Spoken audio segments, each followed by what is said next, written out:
So it's August, and August always fills me with a little bit of dread, especially like the first 2 weeks of August. And the reason for this is that school starts in August. For my whole life, first day of school was always between the 15th and the 20th. Not anymore. The college I go to starts in mid-September, but I still get that dread come early August. And the reason that I get this dread in the pit of my stomach come August 1st is that for 13 years, I had summer homework. Most people only had summer homework, if they ever had summer homework, in high school. Sometimes they had it in middle school. I went to a K through 12 school, and they started giving us summer homework the summer after kindergarten. So for 13 years, I had summer homework, and I had all summer to read a book or two and do some kind of project on it or write a paper usually. And I would always put it off until August. I would always start reading the books about 2 weeks, sometimes 3 if I was really on it, before the first day of class. And it always made me anxious, and I was always rushing to finish the books. And it was never a good time, but I always got it done, so I never changed my behavior. There were never any consequences for my actions, so I never felt the need to do anything different. Last summer was actually the first summer in my life that I didn't have any summer homework, and it was kind of nice. As I said earlier, I had summer homework for 13 years, and I never liked it. Not the reading part. I really liked reading as a kid. I was the kid that would get accused of finishing tests and assignments early and just rushing through them so that I could read, and I would ask to go to the library during recess. I mean, my problem with it wasn't that it was reading, it was that it was homework I had over the summer. So I made a list of all of the books that I've had for summer reading over the years, and I thought that I would go ahead and rank them. I thought I would use the little ranking chart that you see online sometimes and rank the books. So I've written down the names and authors of all the books I've had for summer homework over the years. I believe there are 21. And I've put them in this hat, and I'm going to draw them from random from the hat, talk about them, and then place them on the tier. I'm gonna shake up my bag. My hat. Gotta shake up my hat. All right. First book. The Mailbox by Audrey Shaffer. I don't really remember this book that much. It was summer reading going into 6th grade. It was about this boy that lived with his grandpa, and his grandpa died, but the boy doesn't tell anyone. He just lives on his own for a while, and I think he has a dog. I think the main plot point of the book is that the boy finds these letters that are correspondence between his parents or one of his parents or his grandpa. It's correspondence between someone, and he reads them. I don't really remember too much about the book. I didn't hate it, but I don't really remember enough to be able to judge it, but I didn't hate it. I think I liked it, but I'm gonna give it a ranking of C just because I, don't really have anything good or bad to say about it. It was an okay book. Tangerine by Edward Bloor. I hated this book. I hated this book so much. It was assigned reading going into 8th grade. I hated this book. It's about this kid with really bad eyesight who plays soccer. His family lives in Florida. They move there, I think, at the beginning of the book. His older brother's a huge jerk, and the kid has a friend whose family owns a citrus farm. I hated this book. The last 10 or 15 pages of it were really good though. The last 10 to 15 pages were almost enough to make up for the rest of the book. Almost, but not quite. Those last 10 pages providing a good twist and a lot of good, I don't know, I finally provided some meat to the story, but I did hate this book a lot, but I am going to rank it as an E tier just because of those last 10 pages that redeemed the book, but I hated the other 200 pages of it. Frog and Toad by Arnold Lobel. This was required reading going into 1st grade, obviously. Probably could have guessed from the fact that it was Frog and Toad that it was a book I read when I was very young. I don't really remember it, but I do like Frog and Toad. I think they're an iconic duo. I enjoyed the books, but it was the first summer homework I ever had, so get some points knocked off for contributing to that betrayal in my life of having homework over the summer. I'm gonna give it a B ranking. I liked it. I like Frog and Toad Are Friends. I think they're a classic staple of most people's childhood reading. So I don't have anything bad to say about Frog and Toad, an iconic duo. The books are for children. The Pearl by John Steinbeck. I hated this book. I hated this book so much. I know that all the books I've talked about so far, I've been like, I didn't like it, or like, I don't remember it. I promise there are books that I did like, but I did hate The Pearl. It was assigned reading going into 7th grade. We had 2 books that year. The other one was like a proper decent like novel. It was like a couple hundred pages, like 300 pages or something. The Pearl was like 60 pages, not even.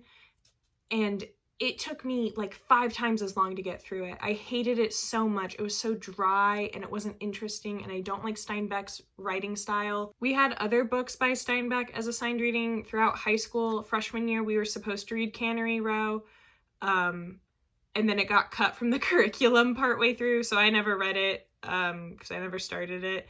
And then sophomore year, we read Of Mice and Men, which like that's pretty standard lit class stuff. I mean, it was okay. It's kind of one of those like iconic high school required reading books.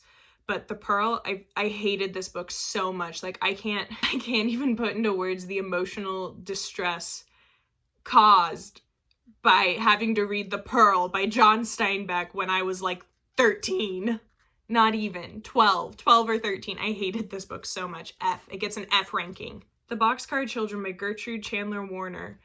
This was required reading going into 2nd grade. The interesting thing about this book is that it's the first book in a series. Like, The Boxcar Children was a book series, and we only ever read the first book. Maybe it was supposed to, like, encourage us to go read the other books in the series. I never did. I think it's about these orphans that, like, live in a boxcar for a little while, like an abandoned boxcar. I think they have a dog, and his name is Watchdog. I remember that. And then I think at the end they like go live with some uncle or something, but they keep the boxcar as like a playhouse. I don't really remember how I felt about this. I remember that we did have a project, like our project for this assignment was that we had to bring in a shoebox, and then they took us out to like the woods behind school, and we had to find like twigs and branches and leaves to decorate our boxes with and like make our own boxcar. Out of this shoebox and put like little like paper and cardboard furniture in it. So like that was fun. I'm gonna give it a B ranking.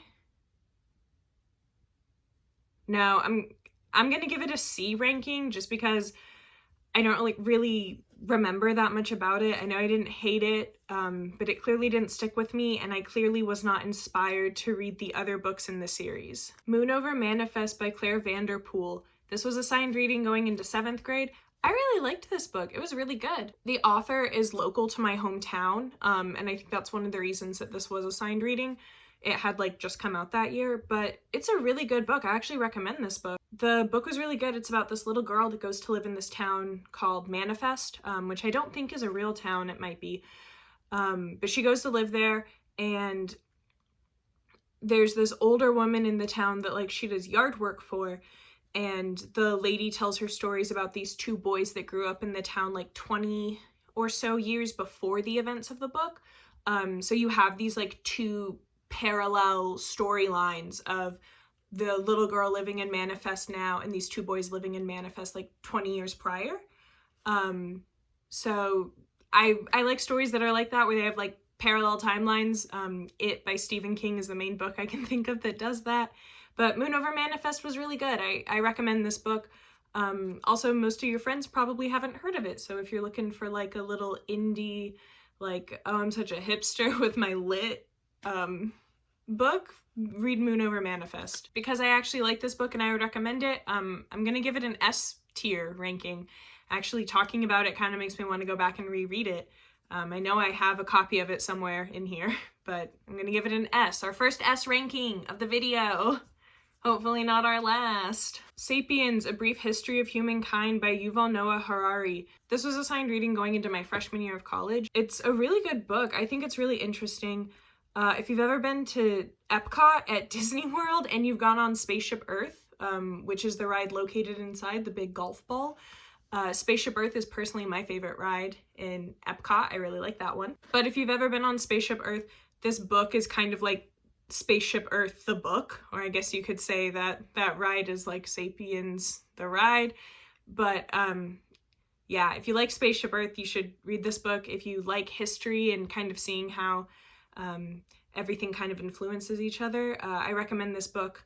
I'm gonna give it an A ranking though. I did really like it, but it did take me a long time to get through it, and it took a while for me to like really get into the book. So I'm gonna give it an A ranking, but it's still really good and I recommend it.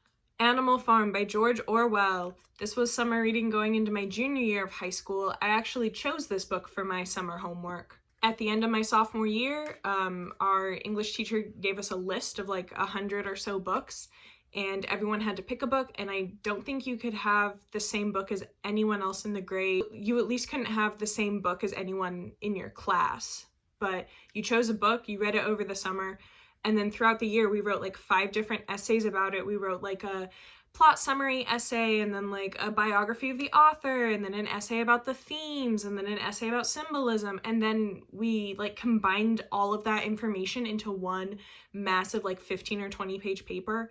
It was the first paper I'd ever written that was that long. It was like super nerve-wracking and stressful, and like you had to have it turned in at the top of the hour on its due date. But I chose Animal Farm for that. I read the whole thing in one sitting because, once again, I put it off until early August. But I really liked Animal Farm. I like George Orwell's writing. I like 1984. That was required reading like freshman year English in high school, and I really liked it. I like Animal Farm. I recommend it. It's a pretty short read. It's less than 100 pages. And I think it's got some themes that honestly are still relevant in this day and age. So go ahead and read Animal Farm. I'm going to give it an A ranking. Oryx and Crake by Margaret Atwood. If you recognize the name Margaret Atwood, it's because she also wrote The Handmaid's Tale, which I have not read, but I've watched the first 2 seasons of on Hulu. I have to pace myself when I watch that show, because if I watch too many episodes in a row, I just get sad. But she also has this book called Oryx and Crake. I guess the overarching theme of that book is kind of like science without ethics, and like the consequences of genetic modification and stuff, and also just kind of like the dangers of playing God in science, I guess. But it was a really interesting book. I think it's definitely a book that has an acquired taste. I don't think everyone will like this. It does have some sex, and it does have some risque scenes with younger characters. We asked our English teacher if there were ever any books that she taught for junior English that got pushback from parents, that parents were like, why are you making this assigned reading? And she said that pretty consistently she would get parents contacting her about Oryx and Crake. I'm going to give it a B ranking. I thought it was good. I liked it, but I don't think I would reread it. I just don't really reread books. And it does definitely have an acquired taste, so it gets a B ranking, but I still liked it. All right, Charlotte's Web by E.B. White. This was required reading going into 3rd grade, and I actually went to a summer camp where we read this book. It was like a week-long summer camp. It was called Reading in the Bubble, and there was this teacher at my school who had this like giant bubble that she had made by gluing clear plastic trash bags together, and then you like put a fan in it to inflate it. And so this camp was like, you just went to school and you got to go into the bubble with like blankets and pillows, and you just sat there and you read your book. And like sometimes we would read out loud. It was really cool. And then on the last day of camp, we went into the dark bubble, which was a giant bubble made out of black trash bags. And we went in and we like wheeled in a TV and we watched the Charlotte's Web movie. The only character I really remember caring about or liking in Charlotte's Web was Timbleton the Rat. Shout out my boy Timbleton. I love him. He has a fun little song that he sings in the animated movie. A fair is a veritable smorgasbord, after the gates are shut. This book also made me a little mad though, because on like the first 3 days of 3rd grade, in reality it was probably just like a few hours the first day, but in my head I remember it as being like multiple days. We just listened to the audiobook of Charlotte's Web. And the reason we did that was so that if there were any kids that didn't do the reading over the summer, they could still do the assignments and stuff. But I was like, Sir, you had all summer to read this book. If you wonder what that sound is, I'm punching my hand. I know it's not in screen, but I was like, you had all summer to read this book, and now we're wasting class time listening to the audiobook. Like, I put in the effort to do this, and, you know, it meant nothing. So I was very heated about that. But I like Charlotte's Web. It's classic children's lit. It teaches you about death. So I'm going to give it a B ranking. Next up, we have The Outsiders by Essie Hinton. This was required reading going into 8th grade, and I really liked this book. It's a pretty short book, too. You could probably read it pretty quickly, but I really like The Outsiders, especially since it was the same year that we read Tangerine, which I talked about earlier, and I hated that book. But I really liked The Outsiders. I think it's a really good story. I also really like the movie of it. I imagine more people have probably seen the movie than read the book.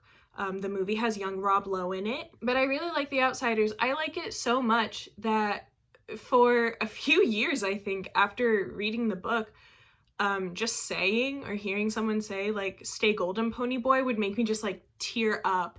That was back when I had more than 3 emotions, but, like, The Outsiders is a good book. I'm gonna give it an A ranking, just because I don't remember a ton about it, but I did really like it, and I do recommend it if you have not read it. Tales of a Fourth Grade Nothing by Judy Blume. This was required reading going into 4th grade. I don't remember anything about the overarching plot of this book. I think it follows this boy who lives in New York City, and I think he has a younger brother that he doesn't like, and I want to say at the end of the book, the younger brother eats a turtle. I hope that information is accurate to the book. I don't remember it. It didn't stick with me. I didn't hate it. I didn't particularly like it. I don't think. I don't know. I clearly didn't like it enough for it to leave a lasting memory, but I didn't hate it enough for me to have, like, hatred still in my heart for it, like some of these other books. So I'm gonna give it a D ranking, just because it clearly didn't stick with me, and I can't tell you anything about it one way or the other, so it gets a D ranking. Judy Blume's, like, super old. Didn't she just turn, like, 100 and something this past year? Good for her. Good for Judy Blume. Invisible Man by Ralph Ellison. I don't remember a ton about this book. It was required reading going into my senior year of high school. I believe it follows the life, kind of, or at least a good chunk of the life of an unnamed narrator. This book is about racism. It's about the racism that the narrator experiences throughout his life, within the education system, within his careers, within his life in general. And it was good. I liked it. I don't remember a ton about it. The main thing I remember is that this book is called Invisible Man. There's another book called The Invisible Man, which is a science fiction book by H.G. Wells. And every year, there would at least be a couple kids that would read the wrong book. Instead of reading Invisible Man by Ralph Ellison, they would read The Invisible Man by H.G. Wells. And then they would, like, get the essay prompts, and they would be like, this doesn't match the book at all, and only then would they realize their mistake, or sometimes they would even get to school and then realize, like, oh crap, I read the wrong book. This was a big enough problem that, like, at the end of junior year, when they, like, would come and talk to us about summer homework, and, like, our assigned reading for the next year, they would specifically say it's Invisible Man, not The Invisible Man. And yet every year we still had kids that would read the wrong book. I'm gonna give it a B ranking. I really liked it, but I just don't really remember a ton about it. It didn't stick with me. Like, none of the scenes in the book or the quotes stuck with me, but I did think it was a good book, and I do recommend it.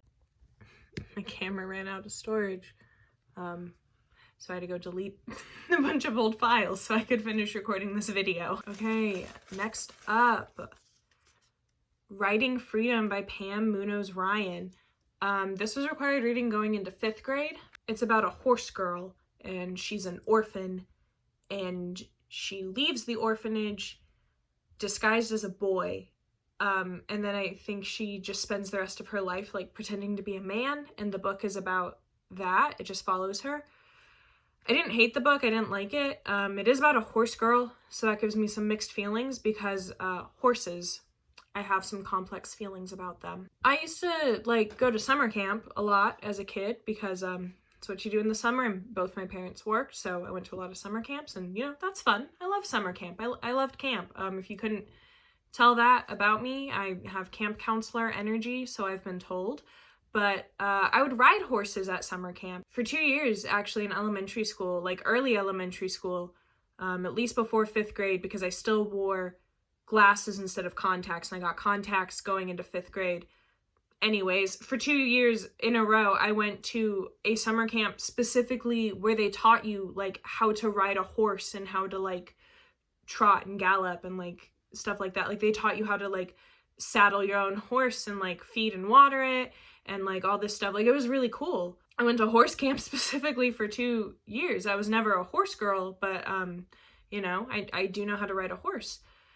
And I want to like horses. I really do. I think it's because growing up, I read a lot of fantasy books and watched a lot of TV shows that had like fantasy settings, and they travel by horse. They always have their horses that they ride. And I really like that. I think every kid growing up kind of wants to live in a fantastical kind of fantasy setting. So I wanted to like horses because of that. But, like, horses are kind of terrifying. Like, first of all, they're massive. Like, these are multiple tons weighing animals, I believe. I don't know how heavy a horse is, but they're huge. They're huge. They're taller than you, and they're super strong, and they can kill you if they wanted. A horse could kill you. Also, their anatomy is really weird. Like, their legs, like they run on their toes, like, the way that their bone structure is. And, like, they have these big dark eyes that just see into your soul. If anything, I actually think that horses with blue eyes are more terrifying than horses with dark eyes. And on top of that, like, their mouths are really weird. I don't like horse mouths. I think they're really slimy. They have weird teeth. I just don't care for them. So I want to like horses, but there are all these aspects that make me very wary of them. So I have a very complex relationship with horses. Anyways, I don't really remember too much about this book, Riding Freedom. I'm going to give it a D ranking just because it clearly didn't leave a lasting enough impression on me for me to particularly remember any aspects or even the protagonist's name or any details about it. But I didn't hate it, and it has horses, which, as discussed, I have complex feelings on. Next up, Bless Me Ultima by Rudolfo and Anaya. This was required reading going into my freshman year of English. I didn't particularly care for this book. I don't know why, it just couldn't hold my attention that much. The book, I believe, takes place in Mexico. It follows this boy and his family who have this woman named Ultima come and live with them, and a lot of people in the town think that Ultima is a witch. And the main themes of the book are religion and I believe socioeconomic inequality as well. It wasn't terrible. It didn't really stick with me. It was an okay book. I'm gonna give it a D just because I didn't really care for it that much. It didn't really leave a lasting impression. In Cold Blood by Truman Capote. This is probably my favorite summer reading I've ever had. It was required reading going into sophomore year, going into 10th grade. If you recognize the name Truman Capote, it's because you probably know him from his better known story, Breakfast at Tiffany's. That's by Truman Capote. In Cold Blood is kind of investigative journalism. I asked a professor about it at college once. It's technically not, because Capote did kind of enhance certain aspects of the story, but it is based on real events, and he did actually go and interview the people in the book and like sit down and talk with them. The book is about this family that is murdered, and the book follows the family up to the murder and kind of the town after the murder, as well as the two guys that committed the murder leading up to, during, and after it. And it's really good. I really like it. It is probably the only book that I've ever had for summer reading that I think that I would have read on my own had it not been summer reading. Like, if no one had told me about it, I think I would have found this book and read it on my own. It's really good. I've never met someone else that had this as required reading at any point. We probably had it as required reading in high school because it takes place in Kansas, and I'm from Kansas, so that's probably why, but it's really good. I really recommend it. There's a really good movie. It's called Capote. It's about when Truman Capote and Harper Lee as well came out to Kansas to do the research for In Cold Blood. And it follows Capote's life deciding to write the book and while he's writing it and afterwards and stuff. It's really good. It has Philip Seymour Hoffman in it as Truman Capote, and I'm pretty sure he won the Oscar for Best Lead Performance by an Actor in a Film when that came out. So it's a really good movie. I recommend it. And I recommend you read In Cold Blood, which also has a film adaptation that I haven't seen, but the book is really good. So this gets an S tier ranking for sure. For sure it gets an S tier. The Snow Child by Eowyn Ivey. This was required reading going into my freshman year of college. The genre of the book is, I believe, called magical realism. The story is about this couple living in the Alaskan wilderness, and they find this little girl who's living in the woods, and they kind of take care of her. But the book is very ambiguous as to if this is like an actual little girl whose family used to live in the woods and now, and they've died and she's just like on her own, or if she's kind of like a fairy or like a fae, I guess. It's very ambiguous as to that on purpose, and it's really good. I really recommend this book. I read the whole thing in less than a week. I started reading it on the flight to move to my college. And then I finished it up like the first few days before classes start. But I really liked it. It was assigned reading because the author is an alumni of my school, and I've actually met her. I got to meet her this past year before COVID. She came and spoke at my school, and then they had like a luncheon, and there were, I want to say like 20 or 30 of us that went to it, and we got to sit down with her and just like chat and ask her questions. So it was really cool. She's a cool lady, Eowyn Ivey. And The Snow Child is a really good book. If you're into like fiction, but like in a realistic sense, like realistic fantasy, I guess. As I said, I think this style is called magical realism. I really recommend The Snow Child. I also believe she has another book out called To the Bright Edge of the World, which is also magical realism. I have not read that book, but I've heard good things about it, so I like The Snow Child. I'm going to give it an S ranking. As I Lay Dying by William Faulkner, F. This book gets an F. I hated this book so much. The plot is really convoluted and it doesn't really make a lot of sense. There are so many characters to keep track of, and none of them have any, like, identifying traits to kind of help you keep them straight in your head. I recently found my copy of this book because I'm like, we're cleaning house, and I was like, I'm gonna donate this book. And in the front cover, I had written all the characters and like little bits of information about them so that I could try and remember who was who. But I hated this book so much. It was so boring. And I was not the only kid in my grade that hated this book.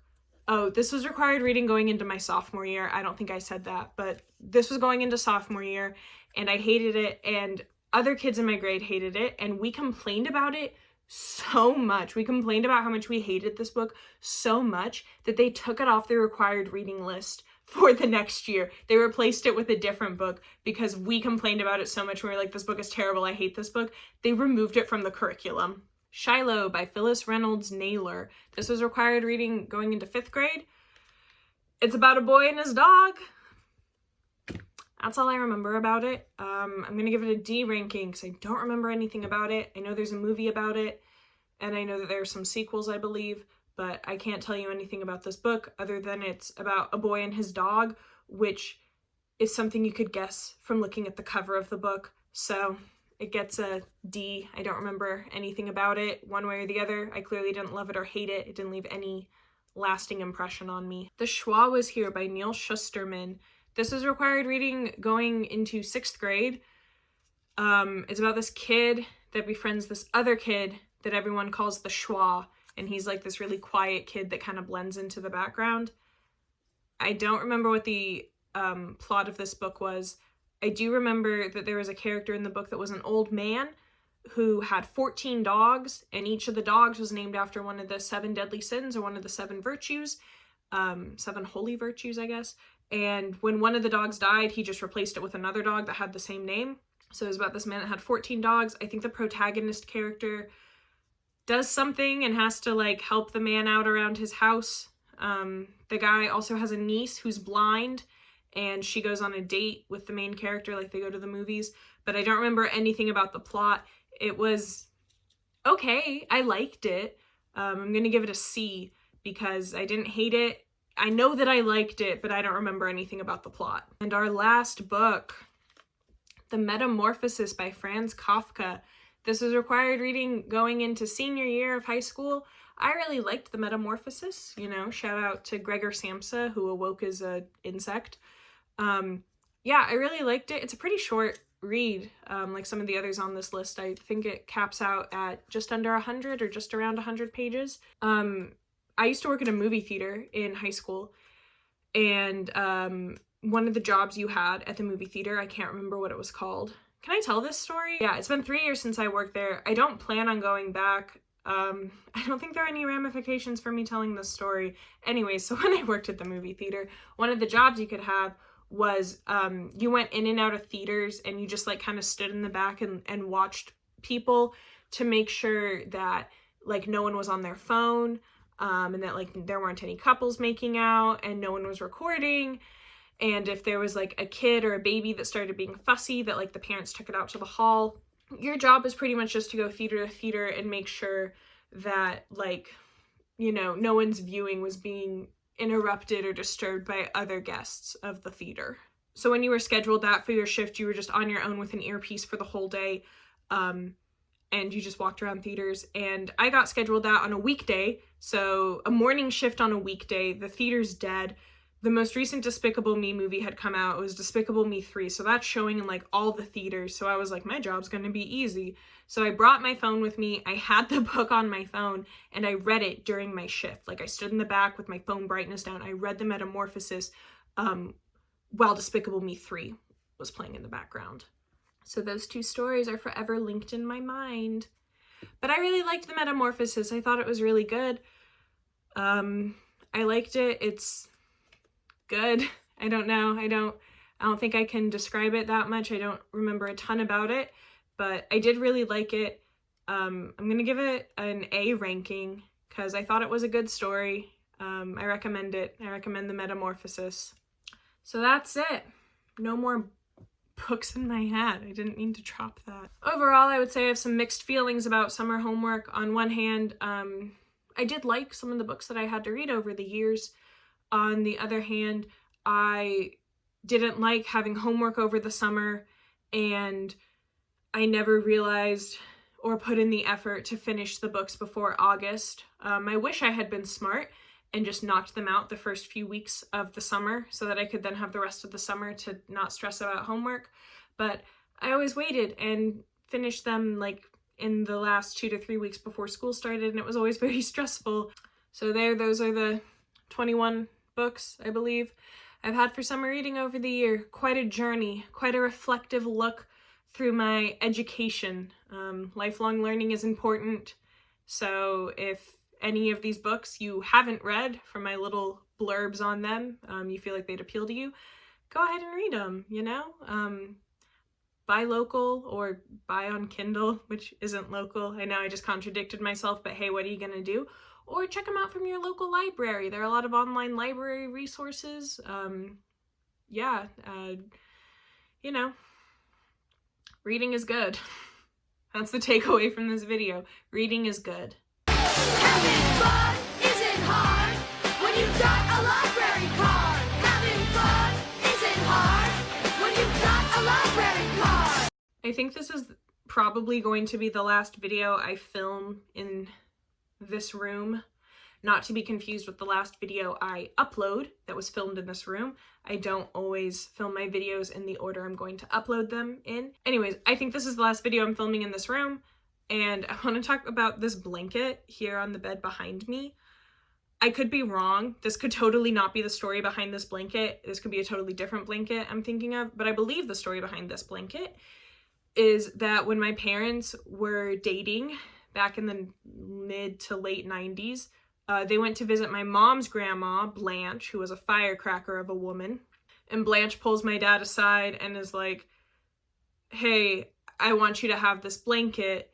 I crocheted it in the dark, so it turned out kind of ugly and I don't want it, but I feel like you'll find some use for it.